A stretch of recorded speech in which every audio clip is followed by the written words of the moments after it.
at the Watson Institute for International and Public Affairs and co-director, along with Nita Crawford and Stephanie Savell, of the Costs of War Project, one of the sponsors of this event.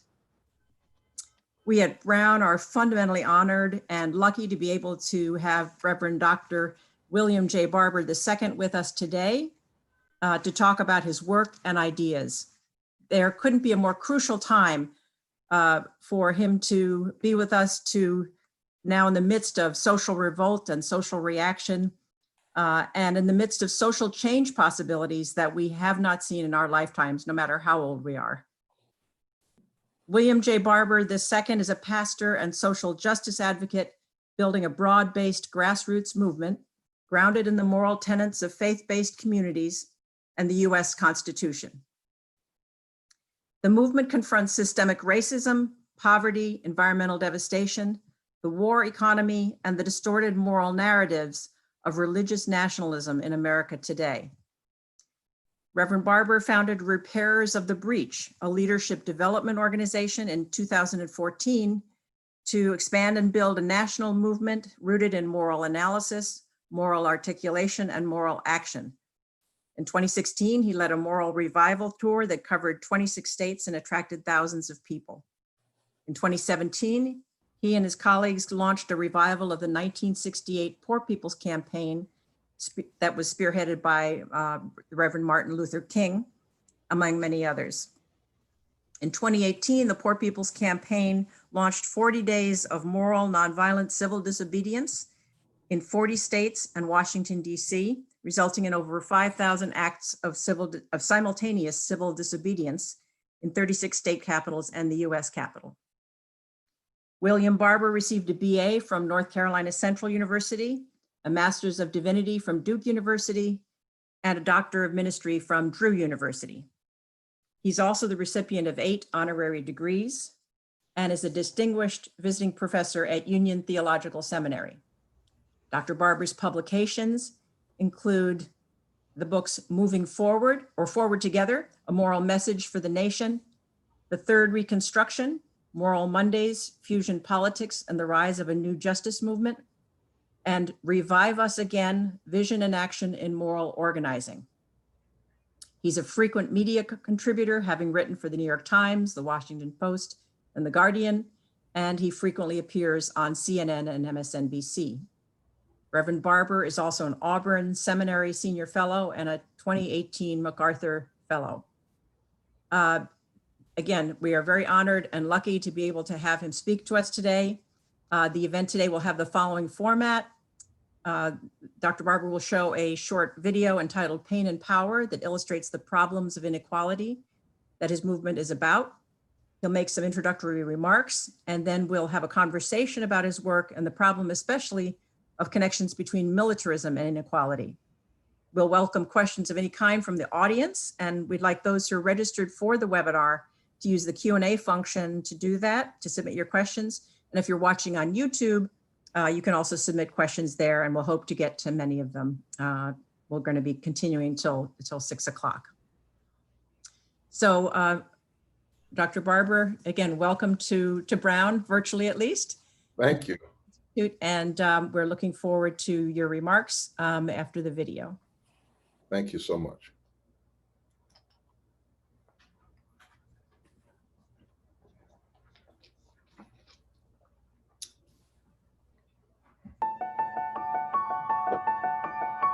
It's always taken a moral movement to change America. Good.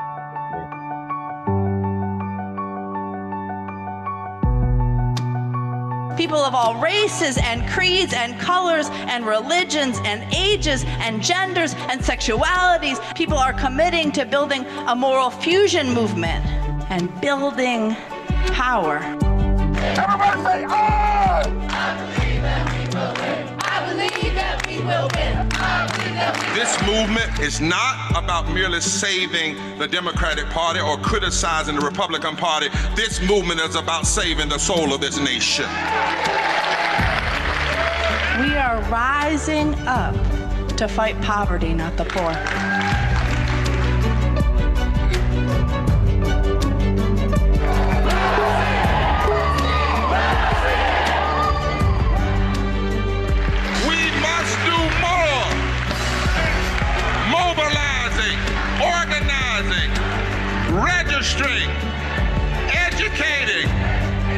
for the movement who vote. I cannot stand here and claim to be a follower of Jesus Christ and be silent about the moral outrage that is going on in our country. We have a moral crisis in this country.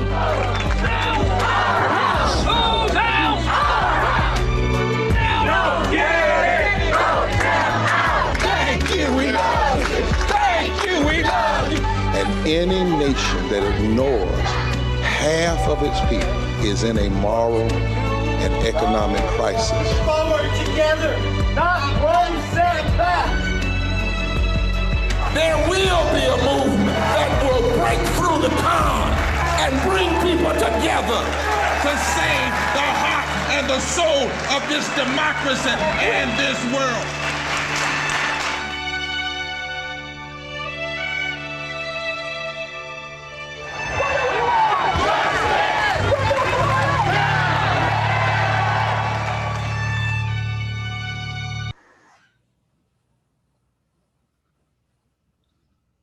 Great. I'm afraid maybe we did not see the video itself. We heard your the soundtrack from it. So maybe we'll fix that problem and come back to it. But maybe we can begin. We got the spirit of that amazing energy, but maybe you could start with your comments. Well, that's fine. You know, in these days of tech, where we are, we don't need to be too worried about mistakes of that nature. I mean, we got people trying to stack the Supreme Court. We got bigger issues to deal with. We've got people that are allowing hundreds of thousands of people to die unnecessarily. And so I think we can have some grace. In fact, I was going to actually say to Brother Alexander, if you would just call Reverend Della and Reverend Charmaine, because actually it's another video that they were supposed to send, because I really want to put a face on this thing. It's one thing to hear from leaders and people saying, but the video I really want is called Pain and Power. And it actually puts a face on the voices of the people. And it shows how the issues that we face with Dr. Lutz are so interlocked and interconnected. And I'm sure the technical folk can figure that out before we get to the end of this conversation. So let's just equate that as being a small thing. If the worst sin we can commit today in light of all this craziness is having a little technical glitch of sound versus pictures, and I think we've done pretty well. That's bad. So, but I'm so honored to be with you at Brown. I think this kind of conversation, call to action, is so important. And I'm really here on behalf of so many people. I'm not here as an individual. I'm simply trying to be a voice, if you will, crying out in the wilderness in the midst of the times we live, along with my co-chair, the Reverend Dr. Liz Harris, who is a powerful leader in her own right. And of course, what we call all these powerful leaders, poor and low wealth people of every race, creed, color, and sexuality and geography, who are really the key to the furtherance of this democracy. And I really believe in how we talk to them and engage with them and hear from them and change laws and policies based on them is really going to be whether or not we become the America we claim to be on paper in the final analysis. And if we don't listen to the cries of the people, then God help us. The hope is actually in the mourning, MOURNING. That's where the hope is, turning the mourning in the streets and the mourning in the pain caused by poverty, caused by systemic racism, caused by ecological devastation, caused by the denial of healthcare, caused by the war economy, militarism, and caused by the false narrative of religious nationalism. We have to turn the mourning that's caused by those interlocking injustices, the deaths that are caused by those interlocking injustices, the unjust situations that are caused by that. We have to turn that into another direction in this country. And we're not talking, somebody asked me, well, are you talking about democracy? You're talking about socialism, you're talking about communism. They get trapped in these little conversations. And I believe a lot of those words are too small and too puny. So I like to talk in moral language in terms of our deepest religious values and our deepest constitutional values. I said, so what I'm talking about is what Jesus said when Jesus said a nation would be judged how it treated the least of these. What I'm talking about is what Jesus said, you live by the sword, you die by the sword. What I'm talking about is what the ancient prophets talked about, is when they called for a just society, when they called for Sabbath economics, when they called for repairing the breach, wherever there are breaches, wherever people are broken and set apart by public policy. I'm talking about what the Constitution says. I want to see a budget. I want to see an economy. I want to see a world that establishes justice, that provides for the common defense, promotes the general welfare. And then I'll have people say, but what about these other terms? I said, well, why? I don't want to talk about, why don't you want to talk about the terms we have? You know, let's write a budget that establishes justice. Let's pass policies that ensures domestic tranquility. Let's make sure that we are focused on equal protection under the law. Let's look at all of our public policy from the standpoint of life, liberty, and the pursuit of happiness. And if that public policy has death in it, unnecessary death in it, then it's counter to what we have said. It's amazing sometimes, Dr. Lutz, how people want to run from the very conversation we need to have. And they want to start having conversations utilizing terminology that automatically divides and tears people apart and does not really penetrate the depth of the realities that we exist in today. So I hope as we have this conversation, I want to talk some about the realities as we see it. I want to talk some about it empirically, not just emotionally, even though my emotions are driven by my empirical knowledge. It's because I know empirically how damaging and damning poverty is that I'm so emotionally committed to challenging it. And so I want to talk some about that and just take questions and let's have a full conversation. But I start here with these 5 interlocking injustices. And we can talk about each one of them separately if you want to, because they actually connect to, you know, the war economy. But and our interlocking injustice, we start intentionally with racism. And let me just say a little bit about that one, then turn it back to you, and we'll get to poverty and the other ones. Systemic racism is America's founding sin. But when you say that, you also have to unpack it, because too often we try to limit conversation to racism around one issue. As my good friend Ibram Kendi says, we tend to forget that racism is not just about bad people, but bad policy. And that oftentimes racism, people think it's about words and innuendos rather than policies and law. And the reason, even if we're going to talk about war, we have to start talking about racism, is because racism has been at the backdrop or the forefront of so much war, even in this country. It was racism, it was over racism and slavery that caused people in this country to turn on one another and kill thousands and thousands and thousands and thousands and thousands, tens of thousands of people right here in America. If you look at where we have done war, engaged in war, particularly ever since Vietnam, it's primarily been against brown and black countries predominantly. When you look at the fact that racism allowed us to take the military, and as one general said, who was a Methodist minister and a general in the army, when he came upon a Indian settlement, indigenous settlement, kill them all because nits make gnats. And he was talking about First Nation people.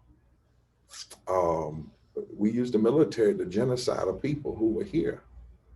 And so you can't really talk about war and not deal with the issue of racism. And you can't talk about racism unless you talk about all of it, from slavery, from the genocide towards indigenous people first, and then slavery, and then the hurt toward Chinese people, the systemic racism of voter suppression, mass incarceration, a resegregation of our public schools, the racism of police brutality that did not just start with the latest cases we've seen. Even Dr. King in his speech in 1963 at the March on Washington linked police brutality with economic injustice even then.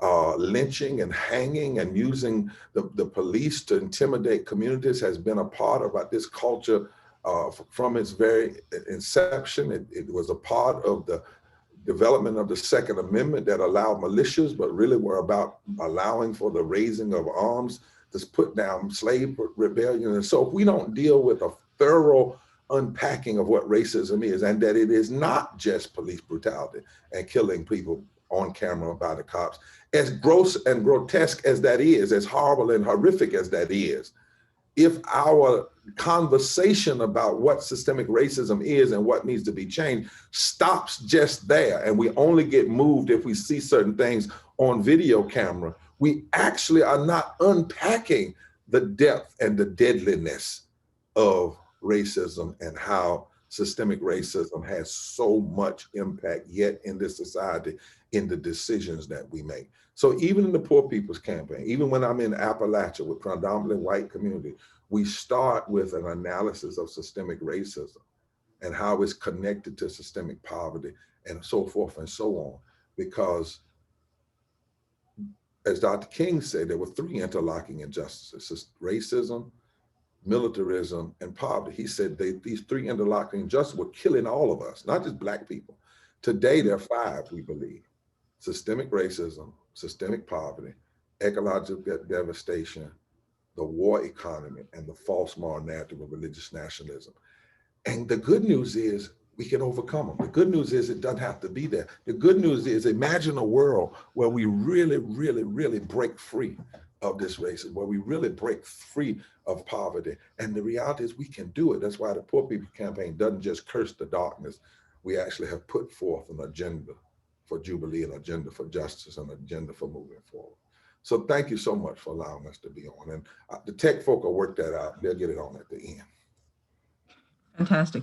Yeah, no, that hope is so important. And maybe we can get to that a little later, but maybe we could start just with that, the question of how the movement has evolved since Martin Luther King, who took a while to come to that connection between militarism and and poverty, inequality, racism. And he did that in his famous Riverside Church sermon, where he asked, why it took us all so long to ask those questions about the morality of that war and its connection to race. And I just wanted to start the conversation with that sermon, and talk with you about how that has come to evolve in your thinking, as it did for his. He said he'd finally come to see the connection between the problems of racism and militarism for three reasons. The first, that he was, quote, increasingly compelled to see the war as an enemy of the poor. That's clearly what your movement has pointed to. The second was seeing that Black young men were being sent, quote, 8,000 miles away to guarantee liberties in Southeast Asia that they had not found in Southwest Georgia or East Harlem. And the third was being challenged, and this is apropos of your question about language and what kinds of words we're allowed to use or can use to break through to new ways of thinking.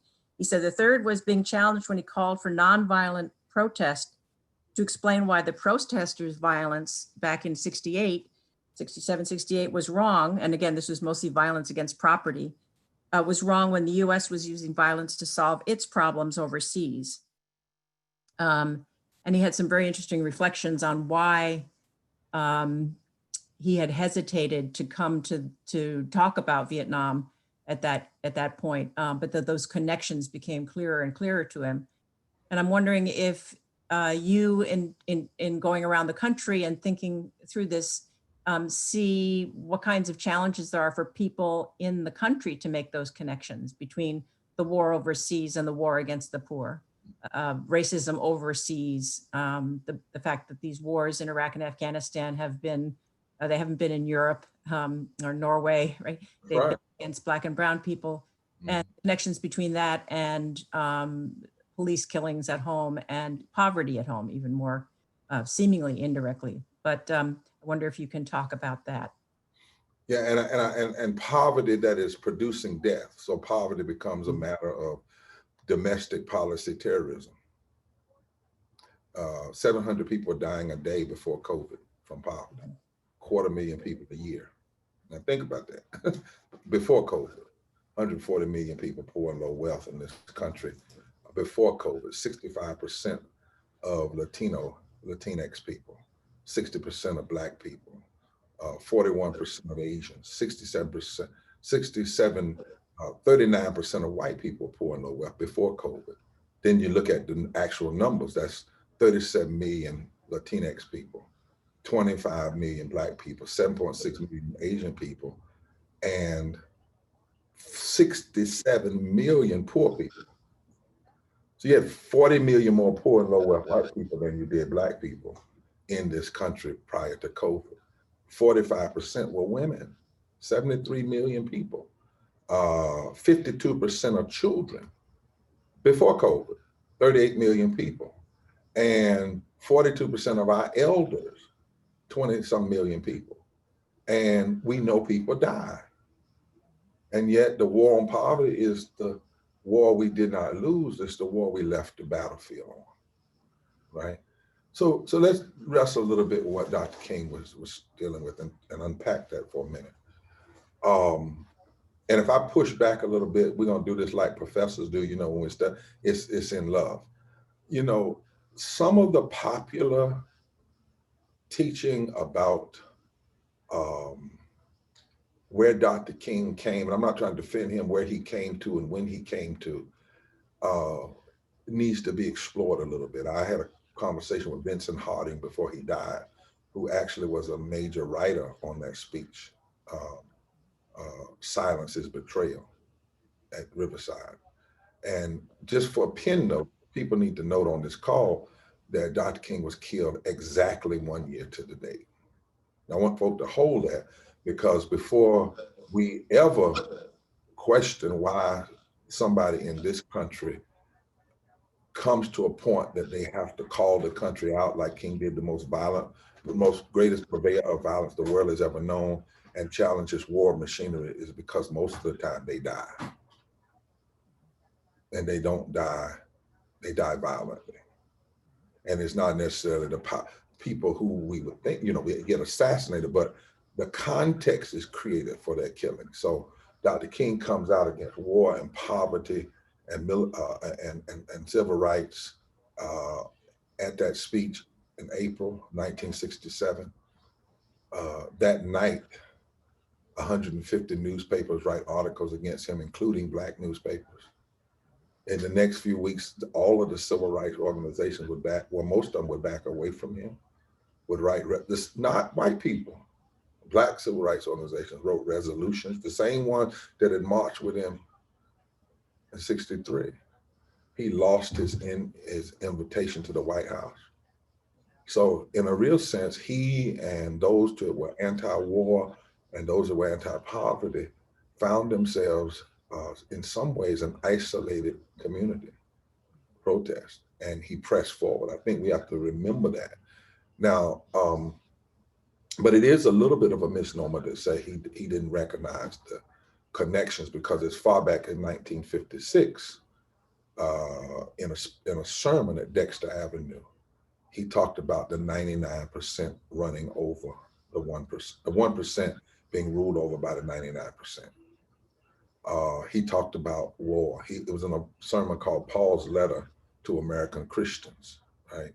And if you read some of the not so familiar words, just like the March on Washington, that speech was not named I Have a Dream. The title of the speech was Normalcy No Longer. And it was about jobs and freedom. And he talked about the violence in the country. Earlier in Detroit, he had given an expanded version of that speech, almost 20-some days prior to the March on Washington. Later in the death of the 4 little girls 17 days later in Birmingham, he would push some into the issue of violence and death, and talk about how anybody who was standing on the sidelines was actually the ones that were killing little girls, like the ones who died. And then, of course, in less than 2 months, a president was dead. And then you get the violence of 1964. My point is, I'm trying to make that it was a coming to it, because eventually anybody who challenges this democracy to be fair will find themselves having to challenge militarism. We have to challenge the war economy. I mean, you eventually have to come there. And you think about what he was saying. This is, and I'm one that's nonviolent, I want to make that clear. But this country makes it hard for you to talk to people about nonviolence because they told the Native Americans to be nonviolent, even while we were captured. Slave votes were put down. There were people in the abolition movement that said to John Brown, you know, you don't need to be taken up, but then at the same time, people were being hung. Frederick Douglass was almost there. He almost went there. You know, Harriet Tubman decided she would go there. She fought on the side of the Union Army, and even before then, she carried a pistol and told folk you would either be free in Canada or you're gonna be free in heaven, but you're not going backwards. I mean, we've always had, if you want to interpret, this has been a violent culture, right? And it's amazing how this culture will utilize and will use the need for violence to protect the democracy and protect the power structure, but then say to other persons, you need to be nonviolent. And I'm thankful for those, myself, others, Dr. King. I was in a conversation with Gandhi's grandson just a few days ago, why we have to be committed to nonviolence, because ultimately this society knows violence. And so if you go after it, there's certain violence it's going to perpetrate toward anybody that challenges it anyway. But if you all out just decide to throw out there and go at it, then you're actually going at what it knows. And it ultimately knows it well. Nobody knows how to do war like we do. Nobody knows how to perpetrate violence like we do. So in a sense that Jesus said, you know, you live by the sword, you die by the sword. We have to recognize, to fight for justice, we cannot become what we dislike, because this society knows violence too well. And somehow we have to challenge it, still rooted in the principles of nonviolence. But as Dr. King said, it makes it so hard when you're trying to talk to people in the street sometimes. No, absolutely. And I wonder, you know, that the challenge of coming up with alternative ways of challenging the system, and the kind of the third rail of American politics, which Dr. King ran into and we all run into, which is that one can't question the national security state or the idea that America has the right and the necessity of being the most militarily powerful country on the planet. So that challenge to be able to speak into the public arena when so many people feel that is treasonous in a certain way. I mean, when you talk about and write about these moral narratives that need to be challenged, I wonder if you can talk a little bit more about that kind of nationalist narrative that you think is so much at the root of some of the problems that we have in America, recognizing these various sins that you have just been mentioning, the sins of racism, but also of militarism. Those narratives are powerfully structuring people's openness to hearing the message of your movement. Yeah. Well, I think part of what we have to do is Orwell, I think it was Orwell, had a quote about telling the truth in a time of lies as being a radical endeavor, but it's so necessary. You know, every movement for justice has always had to have a first commitment to changing the narrative. You know, slavery was upheld by a powerful narrative. A narrative that basically was rooted in what I call evil economics, the end justifies the mean, sick sociology, that people can't be together on the same level, bad biology, that people are positioned by the color of their skin to be less than, political pathology, where politics says on the one hand it's for we the people, but it only means some of us the people. And then finally a heretical ontology that suggests God intended it to be this way.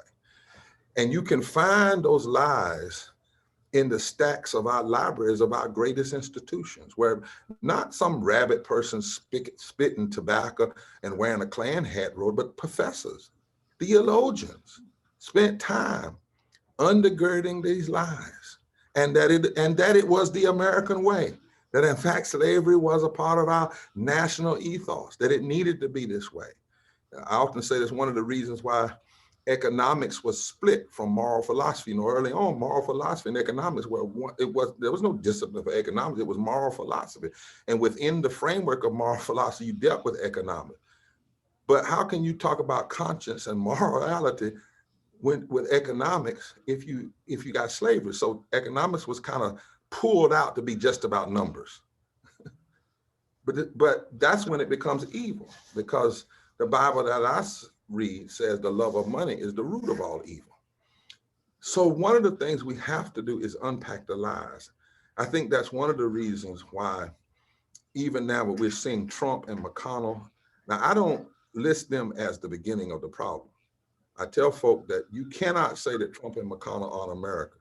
They are very much American, a part of it. They're not all of America, because you also have Fannie Lou Hamer, Dr. King, and Viola Russa, and Rabbi Heschel, and all. They are America too. But the George Wallaces and all get produced here too. So there must be something in the water, Dr. Lutz. There must be something in the ethos that can produce this, right? Mm-hmm. And so to say that Trump is even the first. I'm doing an analysis now. I'm trying to write a piece on the connection between Woodrow Wilson and Trump, and some of the same thing Woodrow Wilson was doing 100 years ago that Trump is doing today. But my point is, you notice the one thing that they always are working hard at is narrative, the lie, keep the lie alive. What made Dr. King and what makes a movement like the Poor People's Campaign so important is we go right at the narrative and we seek to change it. And the Poor People's Campaign, we change it by putting a face on it. So oftentimes, Republicans racialize poverty, Democrats run from poverty. So what we decided to was lift up the voices of the poor and low wealth. So we have people speak, whether they're from Appalachia or Alabama, they tell their stories. And then we put that alongside the empirical data. Unpacking the lies. Unpacking the lies. One of the things we see, what do we see with Trump and they want to keep lying? The lie about myth, the myth that we don't have enough resources, the myth that we got to have $800 billion in our military twice. You know, if we cut that to $350 billion, we would still have more money than North Korea, Russia, Iran, Iraq, and China combined. But this lie, right, that we have to have the lies around that protest is anarchy, you know, and what we have to begin to do is challenge the lie right up, the lie that this is conservative, the lie the lie even about left and right. We have to break free of some of this language, because I'm not on the left when I stand for healthcare, but then I'm on the right when I'm against healthcare. I'm not on the left when I stand against the war. And then on, who told us that? Who came up with these categories? Who decided that we should pick up something from the French Revolution and apply it to 21st century America and that it would fit? That whole left, right, you know, down the, so we have to, and this is what every prophetic moral movement has to do first, is challenge the lie. Go right at it, right? To say, no, the fact is, poverty does not have to be. The fact is, we do have the resources to fix it. The fact is, this war, all this war mentality and war experience and war economy, it's not helping us be more secure. And it's not even benefiting the soldiers, because the majority of it goes to the corporations. And in fact, it is killing us. It is disabling our ability. Just recently, we had a situation where there was a request for 10% of the money in our military budget to go toward helping us get out of COVID. And you couldn't get a majority to vote Democrats or Republicans, because so many people are so bound up in this mythology. And this gross nationalism is about mythology. Country, period. Country, right, period. America, nobody else, period. Whoever's in power gets to determine what being a patriot looks like, period. We have to have movements and they have to be, I believe, moral movements. That's always been down. And by moral, I don't mean religious alone, nor do I mean just people that are so humble and say, let's pray. When I talk about moral movements, I'm talking about being a part of a movement that's fighting for a change because you recognize to have lived and not fight for those changes would have been a waste of life. I'm talking about understanding that moral to me means you look at your deepest religious values and your deepest constitutional values, and you measure, you evaluate what's going on, and you find out what's happening is counter those values. And then you agree with what the Declaration of Independence says, and that is, after a long train of abuses, the people have the right to change or to alter the government when it is not living up to the promises, not of war, not of violence, but the promises of life and liberty and the pursuit of happiness. So nationalism, I had a professor, last comment, named Sears Lincoln, and he used to say that in America, we have something called Americanity. He said, Americanity, that's what he called it. Americanity. Where you worship war, and those who engaged in war became the patriot saints. And the country understands its power strictly by its military might. And that's what Dr. King was getting at in that speech and beyond. He said, we're in spiritual death. You know, if that's the way, and do you know, Walter Wink wrote a book. He was at Union Theological Seminary. And he wrote a book that in the Babylonian mythology of creation, they believed that goodness comes from violence, which is why they named their weapons. And whoever was the most violent, they believed they were the most in line with God. We're dealing with some stuff that's old and has been around for a long time. And the fact that as we sit here today in America, right now, you and I here, think about this war economy and why we have to challenge any narrative that says, I'm not being a patriot if I challenge this, or somehow I'm being un-American. 54 cents, this is when we did our data, of every discretionary dollar goes to the military, the war economy, 54 cents. Less than 16 cents goes to healthcare and education and affordable housing and infrastructure. We've paid $4+ trillion since 2001 to fight a war on terror, while claiming we don't have the resource for healthcare. You got to go right at that line. They're claiming we don't have the money for living wages. So our problem is we don't have enough money. Our problem is we don't have the moral capacity and the moral critique to face what ails our society and to deal with it. And it's killing us. We wouldn't be this unprepared for COVID if we hadn't cut money for community health programs and put more money in war. We wouldn't have this problem be so bad for COVID if we had taken just one military contract and funded all 14 states that denied Medicaid expansion. So this war economy, not even war, but the war economy, the constant fear mongering, the constant saying that you gotta have, we can blow the world up 50 times, but we really need to get to 100. Well, to me, it sounds like if you could blow the world up one time, that's sufficient. That's kind of the end of it, right? That's kind of the end of it. But so at some point we have to have movement that begin to talk at this level and also invite people in. One of the things we've done in the Poor People's Campaign is we got veterans inside who will talk about how we can never truly address systemic racism, systemic poverty, ecological devastation until we address the war economy, until we address false and distorted notions of nationalism, which suggests that you are not a patriot when you challenge the injustices of war. I pastor in a military town. That's interesting, and with a major base. Members of my church in the military, many of them are veterans. And you know what they say? Tell it, pastor. Teach the truth, because they've been there and they've seen their loved ones sometimes abandoned.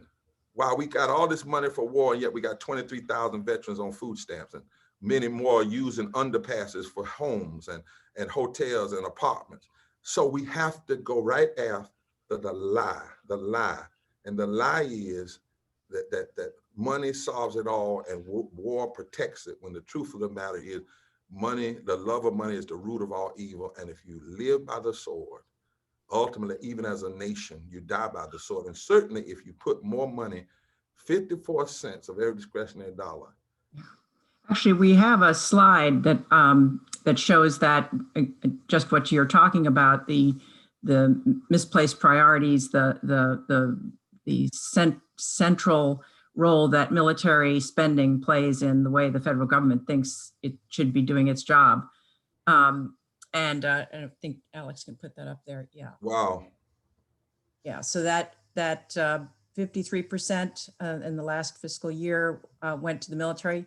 Then the next slide shows that if one adds even other parts of the federal budget where you find military spending, like in the Department of Energy, you find spending on all the nuclear weapons programs, in Veterans Affairs, where again, as a result of past wars, we have a huge veteran community that needs care.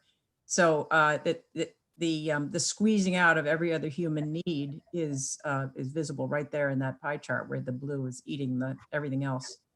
And you know, you just said something that's powerful that we also have to deal with in this, and why it has to come from the perspective of a movement and not just individuals. You know, one of the reasons we built the Poor People's Campaign from the bottom up. We have 43 coordinating committees. Every committee has tri-chairs, you know, an impacted person, an advocate, and a religious leader. And why this past June, we had 3 million people that would have showed up in Washington, D.C. if we could have gone there for COVID, but instead they came onto a mass Poor People's Assembly march on Washington, June 20th, over 3 million plus people. And people are starting to hear that you can't separate any of those, because the other lie is not only do we have to lie about what nationalism, patriotism really is, we have the lies of fear mongering in order to put more money into war economy. We have then we have the lie about separating the issues.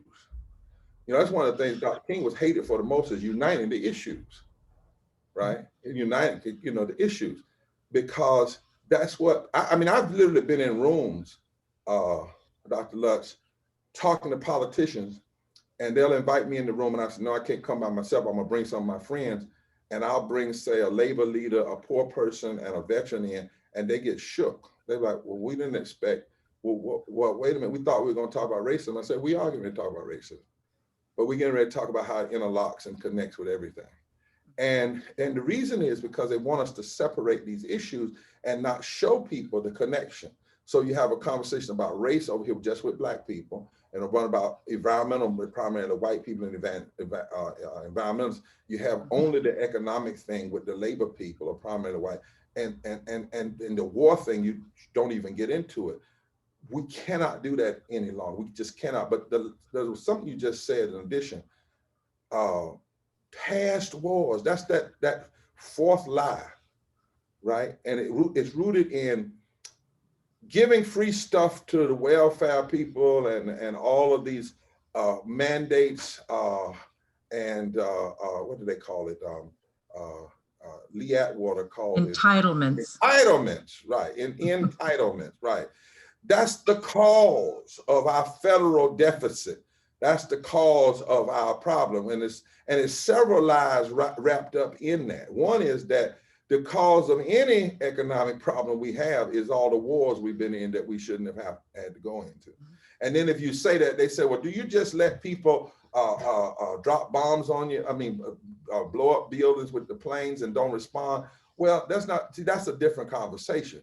What we do know is even there were forces out there, even President Obama, and while we challenge some of the things he did, then some people saying this is a police matter, not a war matter. But some people eventually wanted to go straight to war because they had other agendas. They had other agendas. They knew once you started, you can't stop the trickling in, not just the trickling down, but the trickling in of the monies that you need. But then in addition to that lie, is the lie that the entitlements don't work, right? And so, and that's a lie because we know that the war on poverty was working. And then there was a pulling back from it. And guess who pulled it back? Two of the greatest warmongers, three of them that we've seen. You had Nixon, Rumsfeld, and Cheney. People forget that. It was Rumsfeld and Cheney that were put over the Office of Economic Development that had been started in the Johnson administration to undermine it. They undermined, they tore it apart. And so, again, we have to constantly unpack these lies and say to folks, listen, it's these past wars. It's not living wages. It's not healthcare.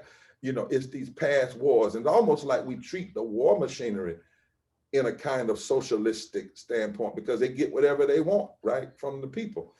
And then we have to flip it over, though, and show the people, what if we weren't doing this? Which is why we did a budget and we were able to show what would happen if we cut the military.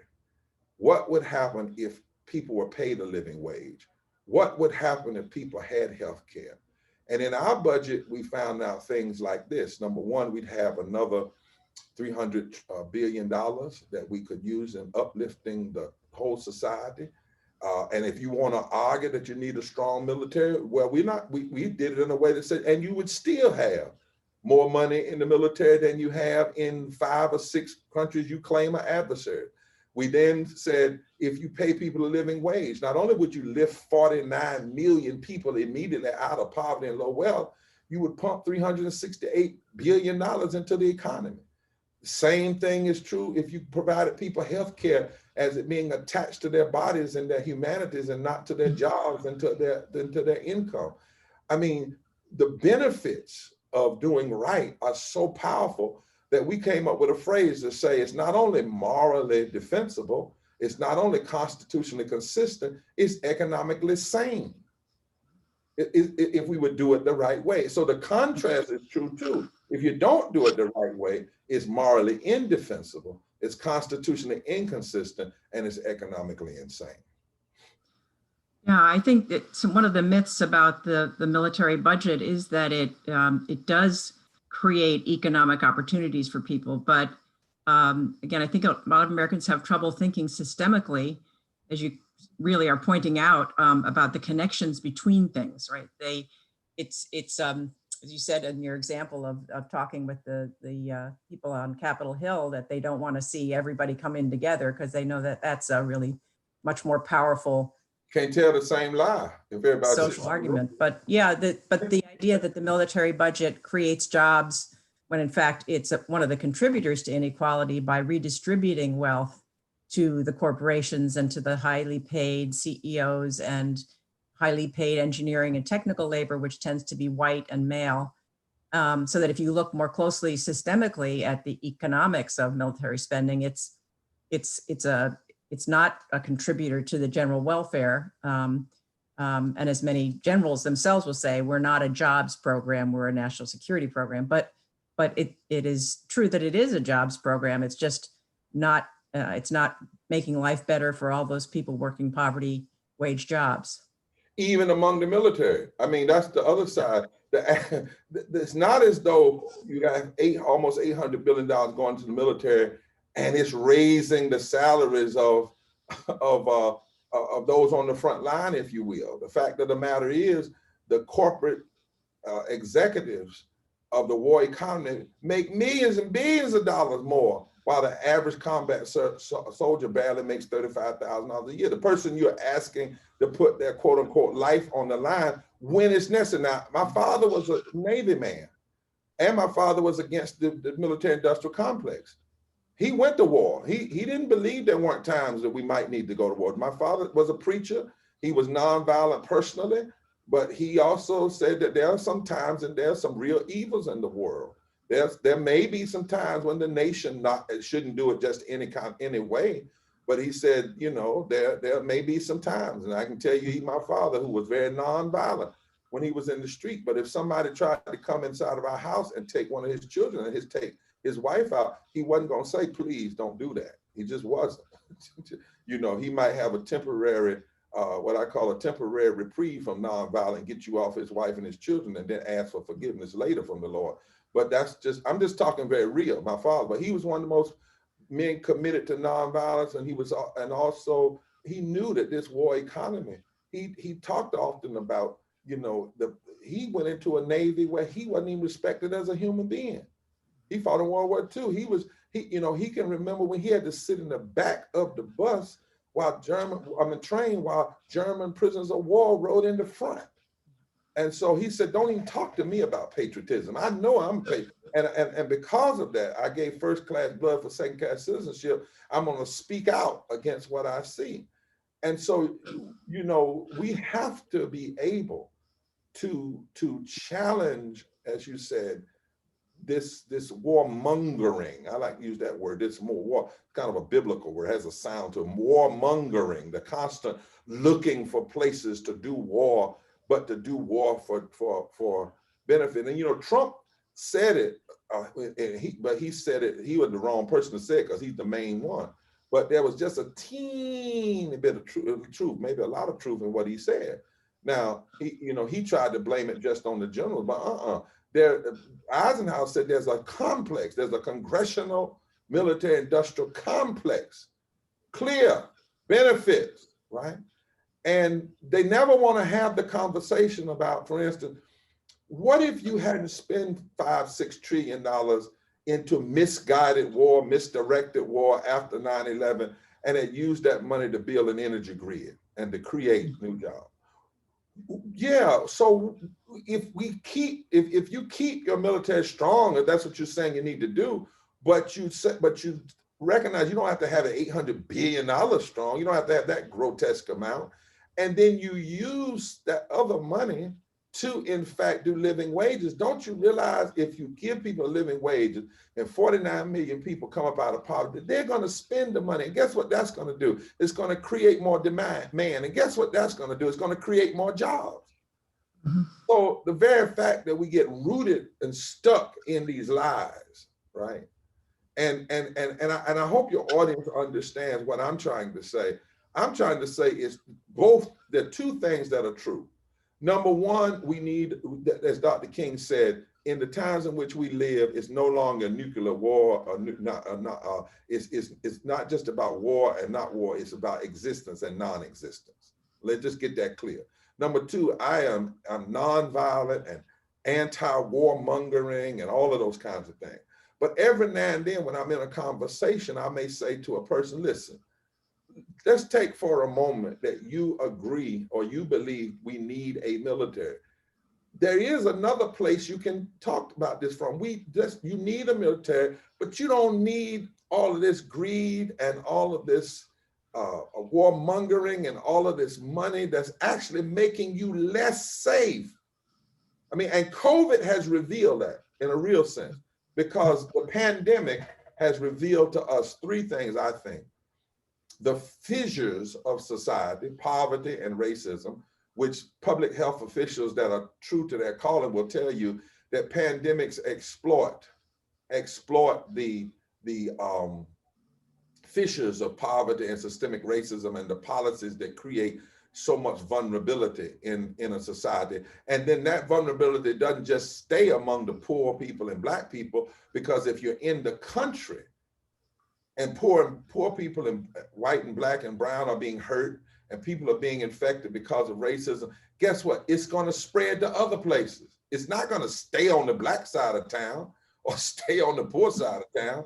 It's going to continue to hurt all of us. But then the third piece that you really don't hear people talking about is if you have COVID running through your society and then i.e. running through your military because you took all this money and put it into the military war economy and didn't use any of this money prior to COVID to strengthen your health systems and protect yourself against pandemics, which all of the social scientists and health scientists tell us are coming. This may just be the first one, but you ignore it.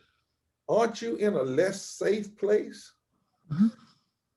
Well, we just saw that when the Theodore Roosevelt, that aircraft carrier, showed up on Guam with, and the military itself is vulnerable to that. The virus can defeat a whole aircraft carrier full of sailors. Yeah. I think forged into the community of Guam and brought the virus there as well. So it's defeated a whole aircraft carrier and to think about the way aircraft carriers are built just to withstand, in an actual war. But that virus that's been turned loose, that didn't have to be. The virus is one thing, but the inept response to the virus and the not doing the thing to protect ourselves from the virus is a whole nother thing. So you claim you want to be safe, but then you put more money in militarism than protecting your people with healthcare and the other things they need. And then a little germ that can be washed off with warm water and protected from with a face mask. You leave yourself so vulnerable to it that it can take one of your top aircraft carriers and put it in port.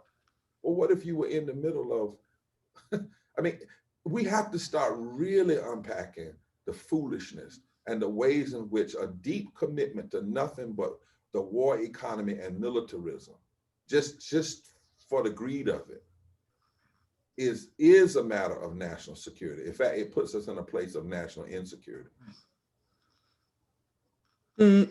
The idea, though, I want to turn to some of the questions that we have from folks who are listening in. One of the ways we've protected ourselves from this virus is by having to do this remotely. We would have loved to have seen you in person and had students and faculty be able to talk to you more directly. But we do have a couple of questions that I can pass on to you. The first is from Michael Kennedy. He faculty here at Watson. He wants to, he says, your evocation of morality inspires. I especially appreciate your challenge to what may be the majority of white evangelicals to recognize their, quote, theological malpractice bordering on heresy. Has your moral movement made any inroads into this alternative morality that sanctifies Trump, inequality, and racism? Yes, and not just Trump, and I always struggle when to call somebody a white evangelical because it's not biblical. And so as a biblicist and as a public theologian who focuses on public policy, but as one who is a conservative, I'm actually a conservative when it comes to reading scripture. And by that I mean is if the number one sin in the Bible when you read scripture is idolatry. The number two sin is when that idolatry makes you mistreat the poor and cause violence against the vulnerable. So a conservative reading, conserve means to hold on to the essence of, means you can't call yourself a conservative Christian and not be against idolatrous self-worship, whether that be the self-worship that goes into gross militarism, or when you are not, you can't call yourself a conservative if you're not against and have a quarrel with the policies of inequality and injustice and how the poor are being treated. I'm also a liberal because I want to liberally spread that message because that is the biblical message. 2,000 scriptures in the Bible from front to beginning, just the Hebrew Bible and the Christian New Testament teach that the number one thing we ought to be concerned about is how the poor, the immigrant, and the children are faring. Not just in terms of individual charity, but in terms of public policy. If you cut all of those scriptures out of the Bible falls apart. There is no Bible. So, and I'm an evangelical, but not a white evangelical. I ain't a black evangelical. I'm not even just a black person. I'm black, Tuscarora, Indian, and white. I have people in my family. So you see what I'm doing, Dr. Lutz? I'm really resisting the labels, even though I know we've created talking points. But I think part of what we have to do in this movement is resist all of the old talking points because so much of it has been sown to keep us from penetrating deeper, from pushing deeper, right? And so true biblical evangelicalism, and sometimes when you say that, I've had some of my liberal friends, but now, Reverend Barber, you can't be absolute because you always have to leave room. Well, I agree. You can't be absolute on everything, but there are some things are absolute. You got to breathe. If you don't, you're going to die. That's absolute. You know, some things are absolute. And when it comes to evangelicalism, from a Christian perspective, there's one definer of what that is: Jesus. In the story. If you're talking about Christian, now if you're just talking about religion, your own, and I'm not dissing the other religion, I'm talking about if you are a Christian and you're going to talk about evangelicalism, there's no such thing. You can't find one scripture that says black or white or brown evangelicalism. The only time the word evangelical is used in the scripture is connected to an outcry against the things that hurt the poor. It's right there at the beginning of Jesus's gospel, when he starts his in Luke chapter 4, verse 18, the Spirit of the Lord is upon me to preach good news to the poor, the patokos. And the poor there in Greek, it's 3 words in Greek for poor, but the one that's used there is the word patokos, which means those who've been made poor because of the economic exploitations of the systems of war and the systems of Caesar and the systems of injustice and the systems of Rome and the systems of empire. So have we made inroads with evangelicals? Yes. Are there large numbers of people that are recognizing that to even call something white evangelical is to call it non-Christian? To even put that label on it means you've decided to have what Frederick Douglass called. Frederick Douglass said, the slave master has a religion.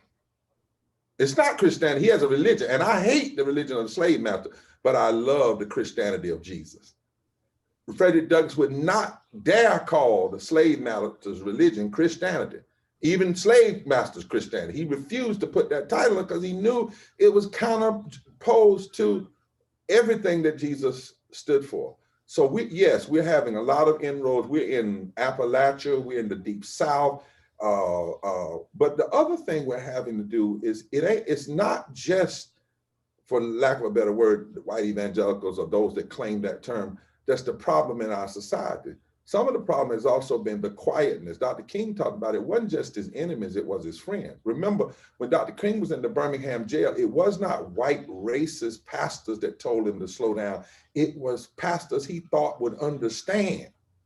They called themselves liberal, that told him that he needed to slow down a little bit and back up. And he had to write a letter from jail because they were the ones that were questioning. I'm standing up on a bad knee. They were the ones that were questioning his presence.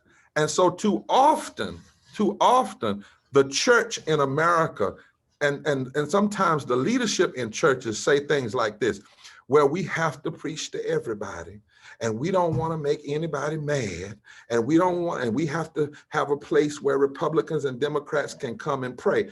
Well, actually, Jesus didn't believe that. Jesus said, my house is a house of prayer for all people. And the one thing you're supposed to get when you come to church is truth. And truth about justice and truth about love. And if it makes people uneasy, that's good, because then it leads them to the second part about Christianity, and that's repentance, metanoia, change, transformation, turning and moving in the other direction, developing a quarrel. One of my professors said, as I close this answer, he said, I don't care what you call your spiritual experience. You can call it baptized, sprinkled, dipped in the blood. You can call it washed. You can call it, I saw an icon. You can say, if it doesn't produce a quarrel with the world, if it doesn't produce a quarrel with injustice, then it's a lot of things, but it's not authentic Christian faith. And the same could be said about Judaism, same could be said about Islam, same could be said about any of our major religions. If you read them closely, they all are the antithesis to injustice and poverty and warmongering. So we have a lot of people that are coming and changing and moving and recognizing that this is the time for us to reach into our deepest moral values and speak up and speak out. But if we had time, we don't, because I see Sister Lutz looking out for that next question. If we had time, I would try to help your listeners understand that this didn't start with Trump, and it didn't start with Jerry Falwell, and it didn't start with Franklin Graham. It goes all the way back to the justifications that were made to kill the Native people, and it goes all the way back to slaveholder religion, and it goes all the way back to those that decided to stand against the New Deal and Franklin Delano Roosevelt. And since I'm talking to a bunch of scholars and others, go pick up the book, two books, Freeing Yourself from Slaveholding Religion by Jonathan Wilson Hartgrove, a little piece I wrote called We Are Called to Be a Movement, and then a third piece that was written by a professor at Princeton entitled The Purchasing of the American Pulpit, One Nation Under God. And I would encourage you to read those. And when you read them, you're going to find out, actually, Trump wasn't the problem that created all this mess. He's the symptom of years and years of the church not doing what it should have done in the moral arena. And never forget that while King was invited to Riverside to do that speech on the war, there were thousands and thousands of other pulpits that would never let him in to talk about the same thing. So we're coming towards the end where we wanted to hopefully show this time with the visuals some more of your videos that give a sense of what your movement is about. But maybe just before we get to that, I wanted to ask one last question about, we were talking earlier about your sense of hope, and you've given us a lot of clues to where you find that hope. It's biblical. It's in the people that you meet with who have helped form this really large movement of people across all kinds of social categories.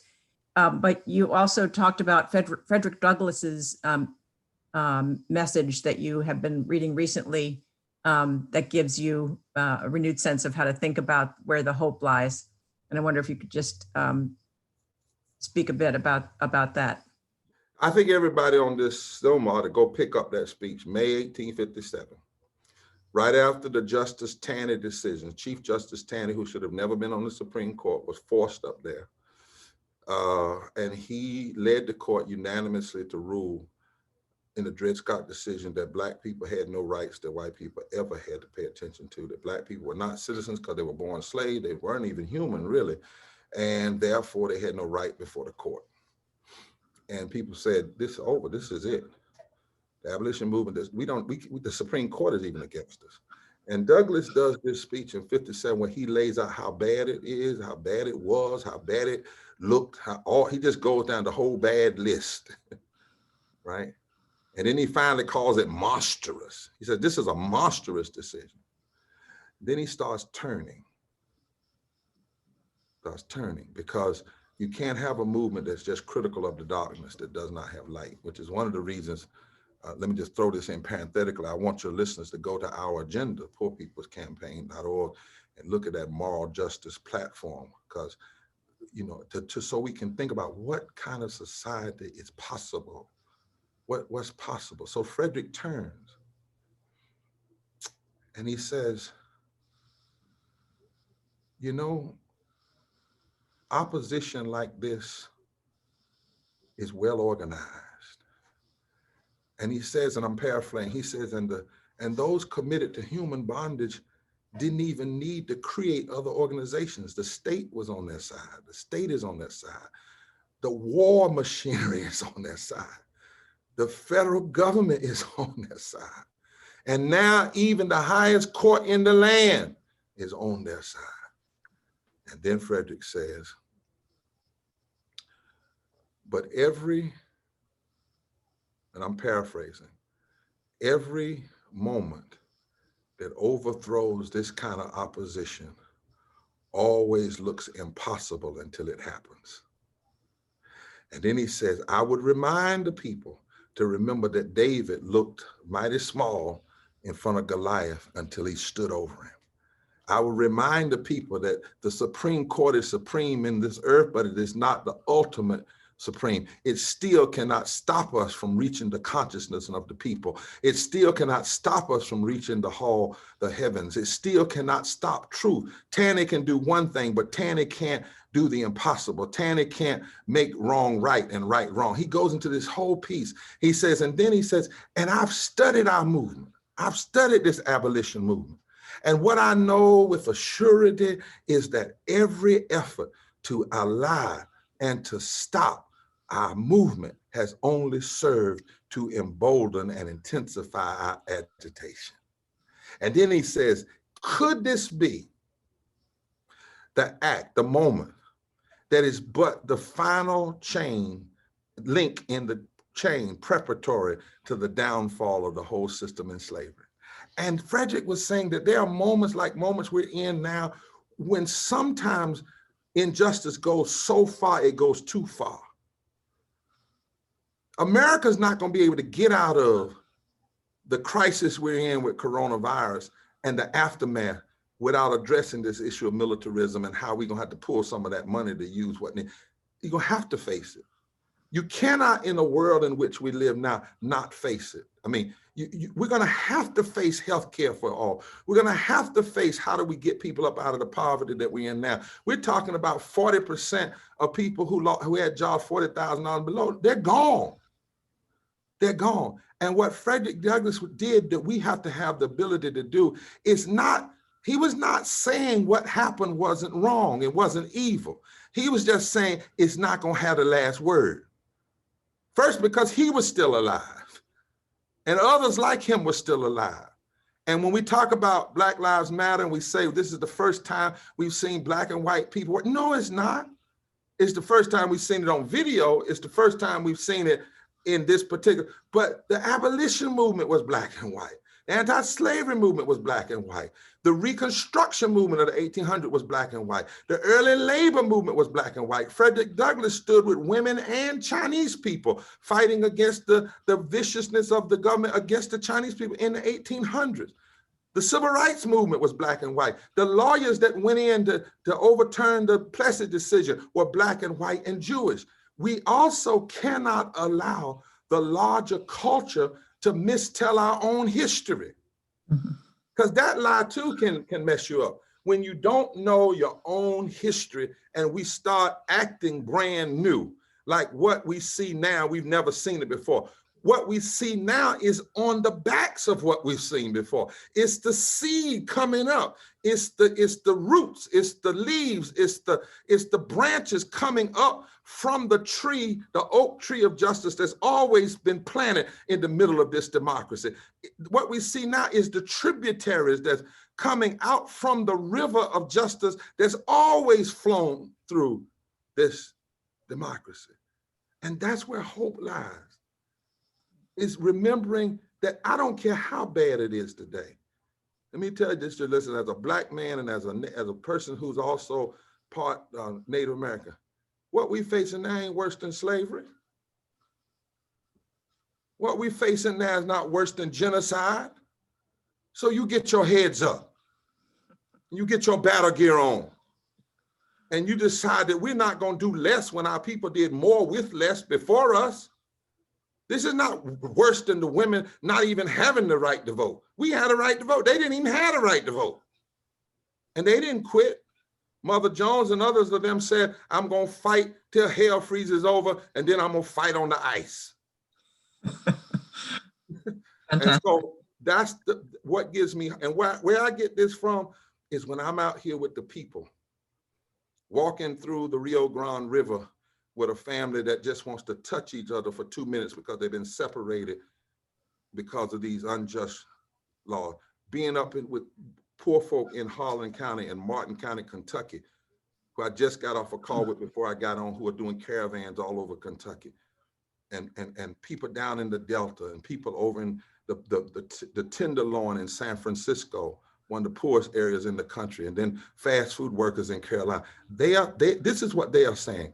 Our backs are against the wall, and we now have no other thing to do but fight. And every time that moment has come in America, justice has won. I didn't say it wasn't beaten up, didn't say it wasn't assassinated and killed sometime, but ultimately, nobody remembers the name of George Wallace. It remembers the name of those that took him on.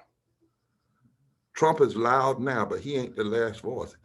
He won, he was selected president. He didn't win the presidency. He lost by 3 million votes. There are 100 million people that didn't vote in the last election. We don't need to be crying, we need to be organizing.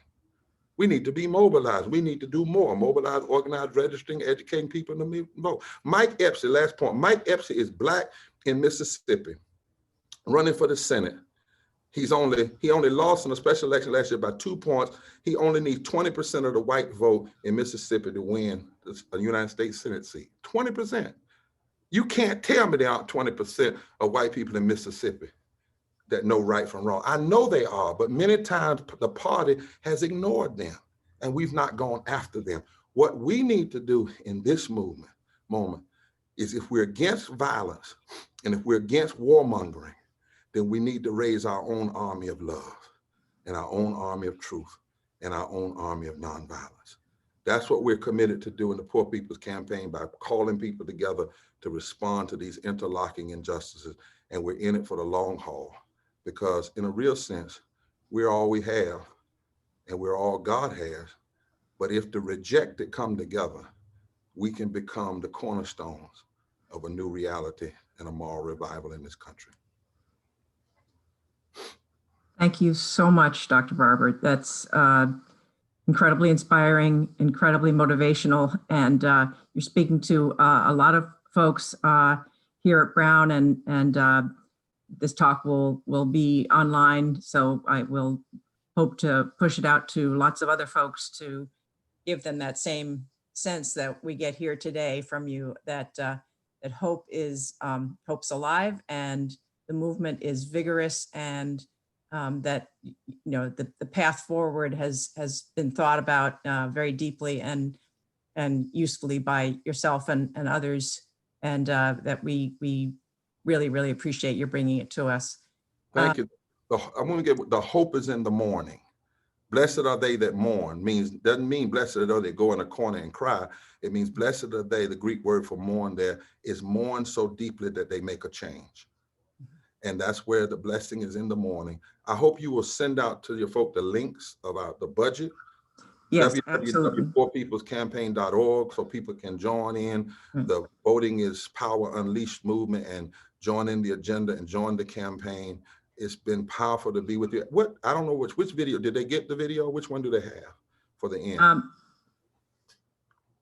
Do we have time to put it on now? I think we do. Please, please, please. Sure. Here we go.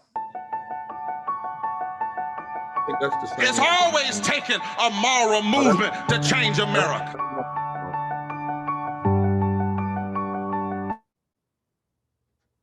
Yeah.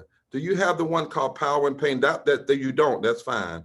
But there's one called Pain and Pain. I think we do. Yeah. Alex, can you put that up? I worked 41 years in the coal mines. I have black lung, and it's just unfathomable what these poor coal miners have to go through in order to get what they have worked for and deserve. At one time, poverty was a temporary condition. You were on a down slope for a minute, but you could bounce back up. We can't bounce back up today. It's permanent. We're not going back to the factory and building cars and trucks like we once did. A job working at McDonald's or the grocery store doesn't pay enough for one person to live. We work a 40-hour work week. Still not enough. Living from paycheck to paycheck. Rent is $600 a month. We got water bill, electricity. I do this for my kids. And it hurts. I'm 46 years old. I've lived in poverty here in West Virginia every day of my life. And I'm working. I am a working poor with a bachelor's degree. I'm doing the best I can with what I have. We were in the height of mass water shutoffs. This entire neighborhood was shut off all at one time. I saw all my neighbors get shut off right in front of me. It was kind of terrifying. I'm 42 years old, and I'm a cashier at McDonald's. I had lost my house. You're welcome to come inside. There's a lot of people that are living in their cars. You never notice until you're in the same situation. I don't have stuff to give my children. I'm paying all these bills, and they need school clothes and stuff, and they be asking me for, I can't give it to them. Now I'm a Kansas farmer's wife. Kansas farmers are committing suicide. Why? They're usually in debt up to their eyeballs. I see poverty in my own community. You know, there's a 70% unemployment rate in the reservation right now. Here in New York City, we're home to millionaires and billionaires, and we have so many people living in the street, and that's just not right. I've been a homeless veteran twice, lived in a shelter. I've been living down here since I was 17. My only chance of going to college was joining the Army. We are demanding that we stop the war on our poor. 700,000 people in this country are on the verge of losing their food stamps. This budget calls for shrinking the social safety net programs like Medicare. I just know that everything that's happening to us isn't right. I'm in stage 5 of kidney disease. I fell behind on my health care, and they canceled my health insurance, and they told me I have to wait until open enrollment. There's only 5 stages of kidney disease, and I'm in the 5th stage. Murder, it's murder. You know, if you ask me, it's murder. I lost a son to gun violence, and I lost a daughter. No parent should have, in America, should have to bury their child for a lack of medical expense. I'm wailing because my children, my God, are no more. My God, Kelly. I'm wailing, y'all. I'm wailing, because my babies ain't no more. How many more babies? How many more children? No more.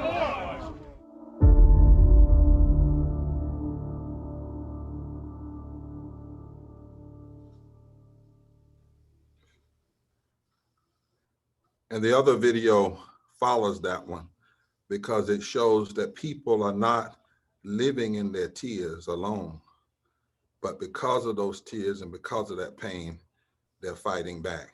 And I don't know what your time is, if you have to end exactly on time, but that video on the agenda would be powerful to end with. Yeah. Can we show that, Alex? It's the other video that was sent. Okay. About the agenda.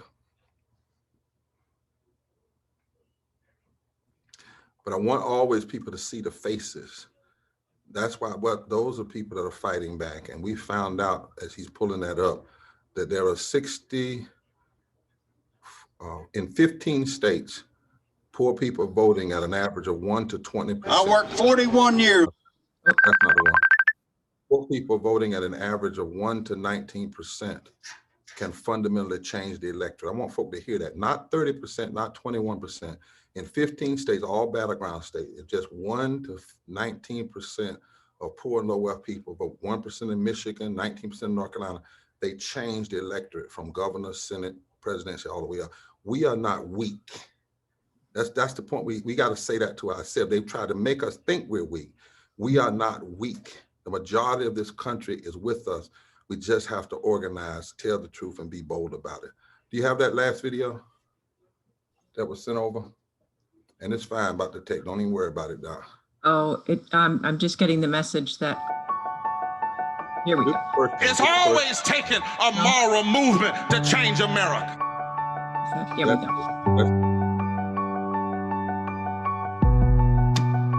People of all races and creeds and colors and religions and ages and genders and sexualities. People are committing to building a moral fusion movement and building power. Everybody say, oh! I believe that we will win. I believe that we will win. I believe that we will win. This movement is not about merely saving the Democratic Party or criticizing the Republican Party. This movement is about saving the soul of this nation.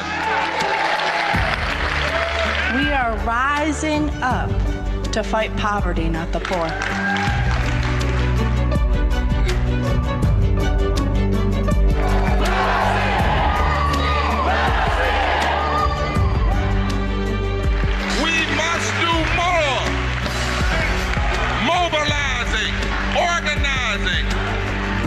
ministry, educating people for the movement who vote. I cannot stand here and claim to be a follower of Jesus Christ and be silent about the moral outrage that is going on in our country. We have a moral crisis in this country.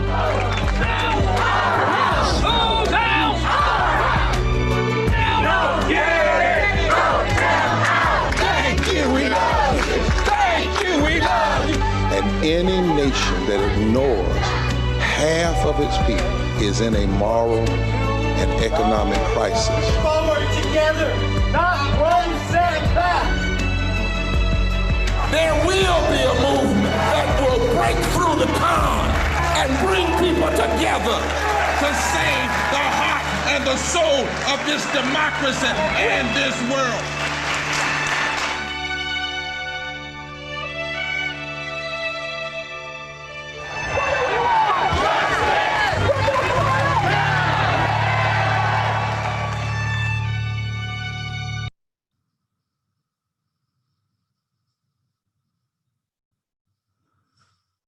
Thank you, everyone, for attending. Thank you to Reverend Barber again for this really inspirational meeting with us. And we will post the various links to the Poor People's Campaign and to the various writings that Dr. Barber has mentioned to us. And again, thank you so much for attending.